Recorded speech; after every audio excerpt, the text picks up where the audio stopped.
Welcome to doctor NYR YouTube channel. आज का जो टॉपिक है वो है Hershey and Chase experiment. Please take a screenshot. Alfred H and Martha Chase जो है इनने ये एक एक्सपेरिमेंट किया है।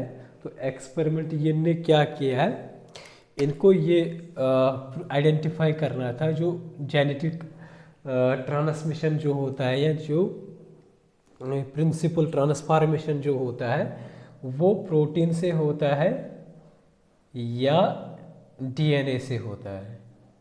तो इसके लिए इन लोगों ने क्या किया है, दो साइंटिस्ट ने इकट्ठे काम किया है, दो एक्सपेरिमेंट इन्हें अलग अलग किया है और इन्होंने सेलेक्ट किया एक बैक्टीरियोफाज। ये एक बैक्टीरियोफाज है।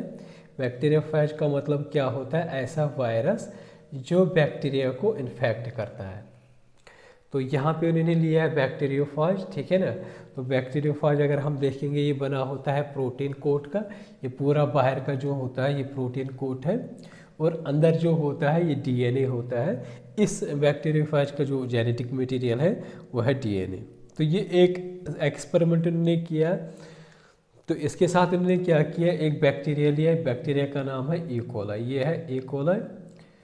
और यहाँ पे इन्होंने क्या किया, जो प्रोटीन कोड जो है इसका बैक्टीरियोफाज का, ये इसको लेबल किया है रेडियो एक्टिव सल्फर से, ठीक है ना। रेडियो एक्टिव सल्फर क्यों इसको किया, क्योंकि सल्फर जो होता है ये प्रेजेंट होता है अमीनो एसिड्स में और ये मतलब इसलिए ये प्रोटीन इसमें प्रेजेंट होता है। इसलिए इन्होंने क्या किया, रेडियो एक्टिव सल्फर यहाँ पे ट्रैक किया। ये रेडियो एक्टिव सल्फर क्यों इसको यहाँ पे लगा, मतलब लेबल किया, ताकि ये जो प्रोटीन की जो मूवमेंट होते हैं, क्योंकि ये जो वायरस होता है इसका खुद का प्रोटीन होता है और ये जो सल्फर जो होता है इसकी हमें मूवमेंट ट्रैक करनी है, आइडेंटिफाई करना है ये कहाँ पे जाएगा, बाद में हमें पता चलेगा। दूसरा सेपरेट एक्सपेरिमेंट इन्होंने किया, यहाँ पे भी इन्होंने लिया बैक्टीरियोफाज, लेकिन यहाँ पे इन्होंने प्रोटीन को किया है, लेकिन इसमें क्या किया है, DNA को रेडियो एक्टिव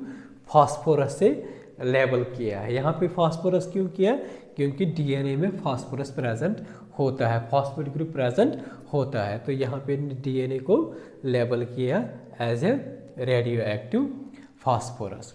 तो यहाँ पे भी उन्होंने लिया है बैक्टीरिया, वो E. coli है, ये E. coli है, सिर्फ उन्होंने यहाँ पे लेबल किया है DNA।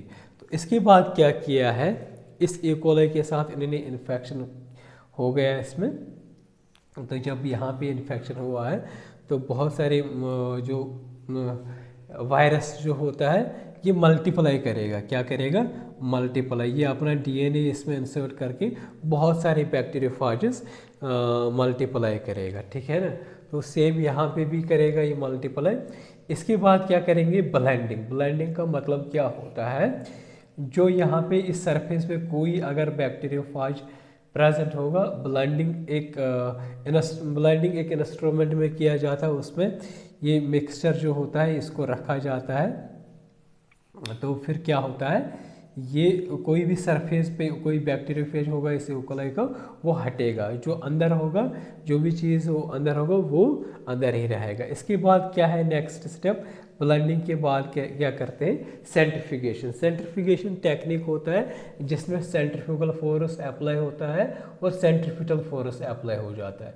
तो ये क्यों हम सेंट्रीफ्यूगेशन क्यों करते हैं, क्योंकि ये सेपरेट करते हैं, सेपरेशन टेक्निक होती है। ये भी कोई भी दो चीज़ों को ये सेपरेट करता है। तो यहाँ पे जब सेपरेशन किया है, तो यहाँ पे जब इस मिक्सचर जो ब्लेंडिंग मिक्सचर था ना, उसको इनने क्या किया है, सेंट्रीफ्यूगेशन किया है। सेंट्रीफ्यूगेशन किस मिक्सचर को किया, जिसमें वायरस और ये बैक्टीरिया E. coli प्रेजेंट होता है।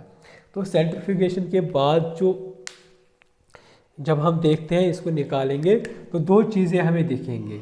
जब हम एक ट्यूब लेते हैं ना, टेस्ट ट्यूब, सेंट्रीफ्यूगेशन में क्या करते हैं, एक ट्यूब होते हैं, मशीन टाइप का होता है, ये जो ब्लेंडिंग मिक्सचर जो होता है ना उन ट्यूब में डालेंगे और ये क्या हो जाता है सेंट्रीफ्यूगेशन में, ये बहुत स्पिन हो जाता है हाई स्पीड में। तो इसमें सेडिमेंट होते हैं, क्या होते हैं, चीज़ें सेडिमेंट होते हैं अकॉर्डिंग टू देयर वेट। तो यहाँ पे जो होता है, जो ब्लेंडिंग मिक्सचर था ये वायरस था और हमारे पास E. coli था।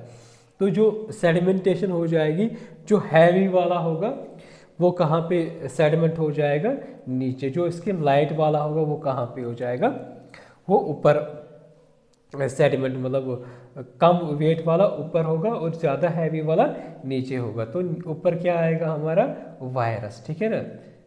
और यहाँ पे क्या आएगा बॉटम में, ये आएगा इकोलाई यानी बैक्टीरिया आएगा यहाँ पे। तो इस तरीके से हमें अगर पता चलेगा ना, तो यहाँ पे रेडियो एक्टिव सुपरनेंटेन में प्रेजेंट होती है, क्योंकि यहाँ पे हमने प्रोटीन को ही क्या किया है, यहाँ को हमने प्रोटीन को ही रेडियो लेबल किया है, और सुपरनेंटेन में ही रेडियो एक्टिविटी दिखती है। सुपरनेंटेन का मतलब क्या होता है, सेंट्रीफ्यूगेशन ट्यूब में जब हम निकाल लेते हैं सेंट्रीफ्यूगेशन से, उसमें 2 लेयर्स बनेंगे। जो नीचे वाला जो होता है उसको बोलते हैं पैलेट, जो ऊपर रहेगा उसको बोलेंगे सुपरनेंटेन। तो जो सुपरनेंटेन में आता है वो आता है वायरस, ठीक है ना।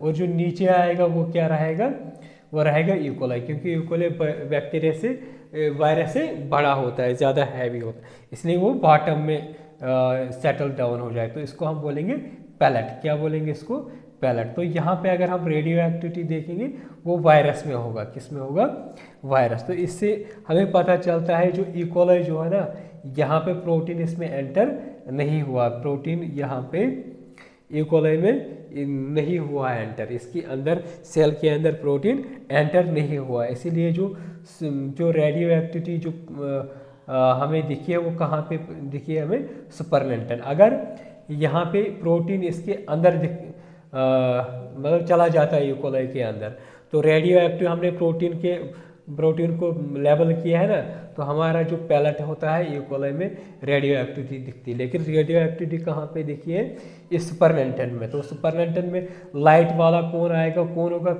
इस सुपरनेंटेन में, वो होगा वायरस। इसी तरीके से जब उन्होंने दूसरा एक्सपेरिमेंट सेपरेट किए, मतलब अलग एक एक्सपेरिमेंट किया, यहाँ पे डीएनए को इन्होंने क्या किया, फास्फोरस से लेबल किया। सेंट्रीफ्यूगेशन के बाद क्या कर दिया हमने, जो नीचे जो सेटल डाउन हो जाएगा, सेडिमेंट हो जाएगा, उसको हम बोलेंगे पैलेट, और ऊपर आएगा ये सुपरनेंटेन। चार्ट में लिखूंगा एसपी, ठीक है ना, एसयूपी, सुपरनेंटेन।